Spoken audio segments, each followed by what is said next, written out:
بسم اللہ الرحمن الرحیم۔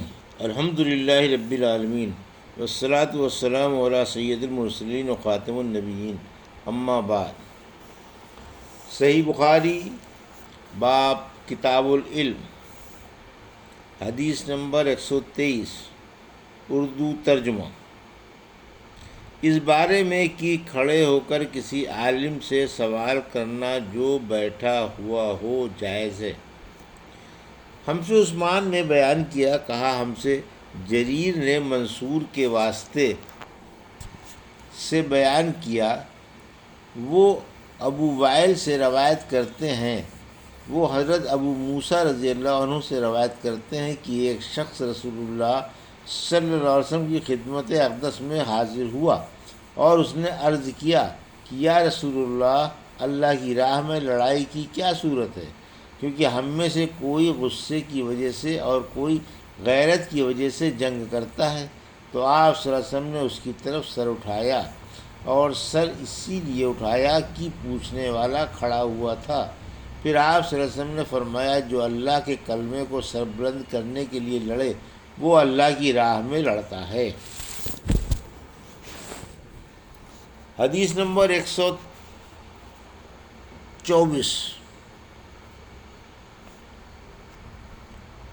اس بیان میں کہ رمی جمار یعنی حج میں پتھر پھینکنے کے وقت بھی مسئلہ پوچھنا جائز ہے۔ ہم سے ابو نعیم نے بیان کیا، انہوں نے کہا کہ ہم سے عبدالعزیز بن ابی سلمہ نے زہری کے واسطے سے روایت کیا، انہوں نے عیسیٰ بن طلحہ سے، انہوں نے عبداللہ بن عمر سے۔ وہ کہتے ہیں کہ میں نے رسول اللہ صلی اللہ علیہ وسلم کو رمی جمار کے وقت دیکھا، آپ صلی اللہ علیہ وسلم سے پوچھا جا رہا تھا تو ایک شخص نے عرض کیا، یا رسول اللہ میں نے رمی سے قبل قربانی کر لی۔ آپ صلی اللہ علیہ وسلم نے فرمایا، اب رمی کر لو، کچھ حرج نہیں ہوا۔ دوسرے نے کہا، یا رسول اللہ میں نے قربانی سے پہلے سر منڈا لیا۔ آپ صلی اللہ علیہ وسلم نے فرمایا، اب قربانی کر لو، کچھ حرج نہیں۔ اس وقت جس چیز کے بارے میں جو آگے پیچھے ہو گئی تھی آپ سے پوچھا گیا، آپ صلی اللہ علیہ وسلم نے یہی جواب دیا، اب کر لو، کچھ حرج نہیں۔ حدیث نمبر 125، اردو ترجمہ۔ اللہ تعالیٰ کے اس فرمان کی تشریح میں کہ تمہیں تھوڑا علم دیا گیا ہے۔ ہم سے قیس بن حفص نے بیان کیا، ان سے عبد الواحد نے، ان سے اعمش سلیمان بن مہران نے ابراہیم کے واسطے سے بیان کیا، انہوں نے علقمہ سے نقل کیا، انہوں نے عبداللہ بن مسعود رضی اللہ عنہ سے روایت کیا، وہ کہتے ہیں ایک مرتبہ میں رسول اللہ صلی اللہ علیہ وسلم کے ساتھ مدینے کے کھنڈرات میں چل رہا تھا۔ آپ کھجور کی چھڑی پر سہارا دے کر چل رہے تھے تو کچھ یہودیوں کا ادھر سے گزر ہوا۔ ان میں سے ایک نے دوسرے سے کہا،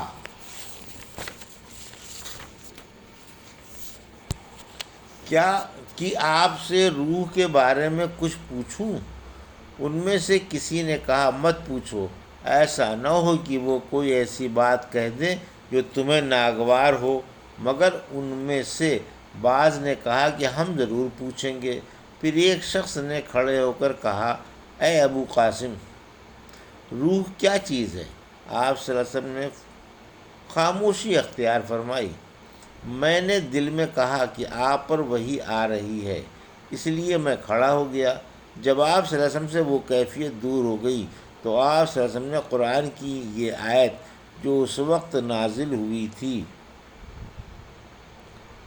وَيَسْأَلُونَكَ عَنِ الرُّوحِ قُلِ الرُّوحُ مِنْ أَمْرِ رَبِّي وَمَا أُوتِيتُم مِّنَ الْعِلْمِ إِلَّا قَلِيلًا۔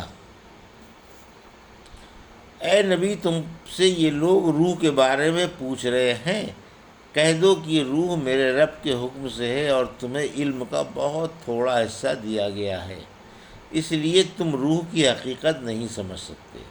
اعمش کہتے ہیں کہ ہماری قرأت میں وما اوتو ہے، وما اوتیتم نہیں ہے۔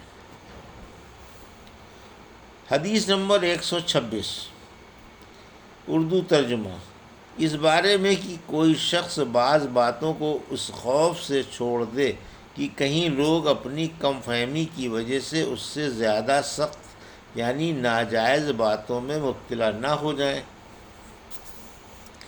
ہم سے عبید اللہ بن موسیٰ نے اسرائیل کے واسطے سے نقل کیا، انہوں نے ابو اسحاق سے اسود کے واسطے سے بیان کیا، وہ کہتے ہیں کہ مجھ سے عبداللہ بن زبیر رضی اللہ عنہ نے بیان کیا کہ حضرت عائشہ رضی اللہ عنہا تم سے بہت باتیں چھپا کر کہتی تھیں، تو کیا تم سے کعبے کے بارے میں بھی کچھ بیان کیا؟ میں نے کہا ہاں، مجھ سے انہوں نے کہا کہ رسول اللہ صلی اللہ علیہ وسلم نے ایک مرتبہ ارشاد فرمایا تھا کہ اے عائشہ، اگر تیری قوم دور جاہلیت کے ساتھ قریب نہ ہوتی بلکہ پرانی ہو گئی ہوتی۔ ابن زبیر رضی اللہ عنہ نے کہا یعنی زمانہ کفر کے ساتھ قریب نہ ہوتی تو میں کعبے کو توڑ دیتا اور اس کے لیے 2 دروازے بنا دیتا، ایک دروازے سے لوگ داخل ہوتے اور دوسرے دروازے سے باہر نکلتے۔ بعد میں ابن زبیر نے یہ کام کیا۔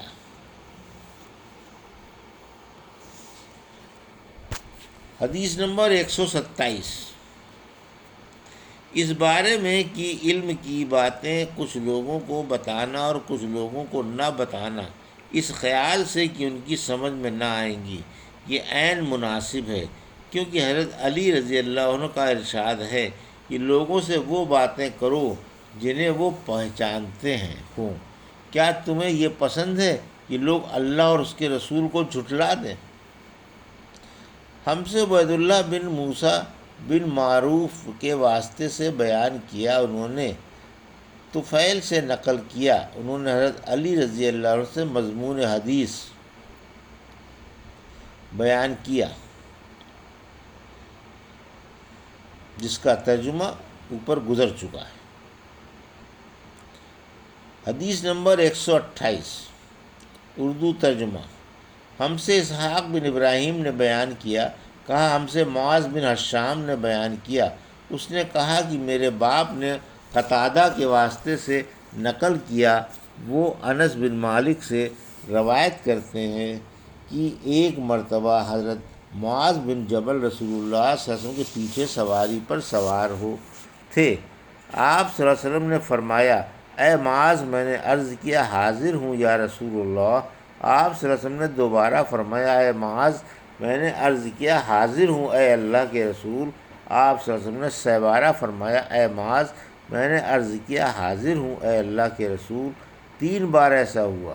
اس کے بعد آپ صلی اللہ علیہ وسلم نے فرمایا کہ جو شخص سچے دل سے اس بات کی گواہی دے کہ اللہ کے سوا کوئی معبود نہیں ہے اور محمد صلی اللہ علیہ وسلم اللہ کے سچے رسول ہیں، اللہ تعالیٰ اس کو دوزخ کی آگ پر حرام کر دیتا ہے۔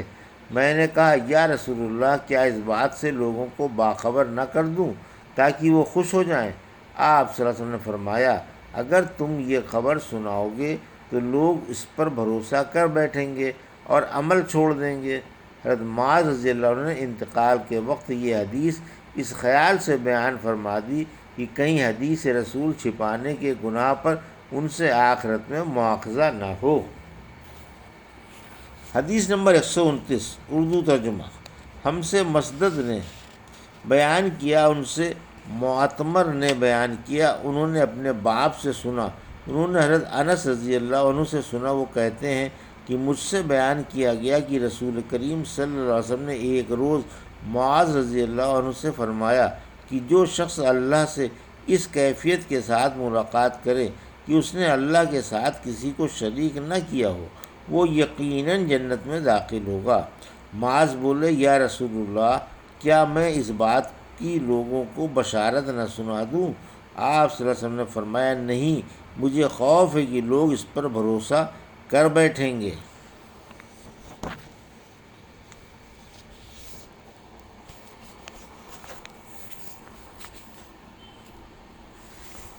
حدیث نمبر 130 اس بیان میں کہ حصول علم میں شرمانا مناسب نہیں ہے۔ مجاہد کہتے ہیں کہ متکبر اور شرمانے والا آدمی علم حاصل نہیں کر سکتا۔ ام المومنین حضرت عائشہ رضی اللہ عنہ کا ارشاد ہے کہ انصاری کی عورتیں اچھی عورتیں ہیں کہ شرم انہیں دین میں سمجھ پیدا کرنے سے نہیں روکتی۔ ہم سے محمد بن سلام نے بیان کیا، کہا کہ ہم سے ابو معاویہ نے خبر دی، ان سے حشام نے اپنے باپ کے واسطے سے بیان کیا، انہوں نے زینب بنت ام سلمہ کے واسطے سے نقل کیا، وہ اپنی والدہ ام المومنین حضرت ام سلمہ سے روایت کرتی ہیں کہ ام سلیم نامی ایک عورت رسول کریم صلی اللہ علیہ وسلم کی خدمت اقدس میں حاضر ہوئی اور عرض کیا، یا رسول اللہ، اللہ تعالیٰ حق بات کرنے سے نہیں شرماتا، اس لیے میں پوچھتی ہوں کہ کیا احتلام سے عورت پر بھی غسل ضروری ہے؟ آپ صلی اللہ علیہ وسلم نے فرمایا کہ ہاں، جب عورت پانی دیکھ لے، یعنی کپڑے وغیرہ پر منی کا اثر معلوم ہو تو یہ سن کر حضرت ام سلمہ نے شرم کی وجہ سے اپنا چہرہ چھپا لیا اور کہا، یا رسول اللہ، کیا عورت کو بھی احتلام ہوتا ہے؟ آپ نے فرمایا، ہاں، تیرے ہاتھ خاک آلود ہوں، پھر کیوں اس کا بچہ اس کی صورت کے مشابہ ہوتا ہے؟ یعنی یہی اس کے احتلام کا ثبوت ہے۔ حدیث نمبر 131۔ ہم سے اسماعیل نے بیان کیا، ان سے مالک نے عبداللہ بن دینار کے واسطے سے بیان کیا، وہ عبداللہ بن عمر سے روایت کرتے ہیں کہ رسول اللہ صلی اللہ علیہ وسلم نے ایک مرتبہ فرمایا کہ درختوں میں سے ایک درخت ایسا ہے جس کے پتے کبھی نہیں جھڑتے اور اس کی مثال مسلمان جیسی ہے، مجھے بتلاؤ وہ کیا درخت ہے؟ تو لوگ جنگلی درختوں کی سوچ میں پڑ گئے اور میرے دل میں آیا کہ میں بتلا دوں کہ وہ کھجور کا پیڑ ہے۔ عبداللہ کہتے ہیں کہ پھر مجھے شرم آئی اور میں چپ ہی رہا، تب لوگوں نے عرض کیا، یا رسول اللہ، آپ ہی خود اس کے بارے میں بتلائیے۔ آپ صلی اللہ علیہ وسلم نے فرمایا، وہ کھجور ہے۔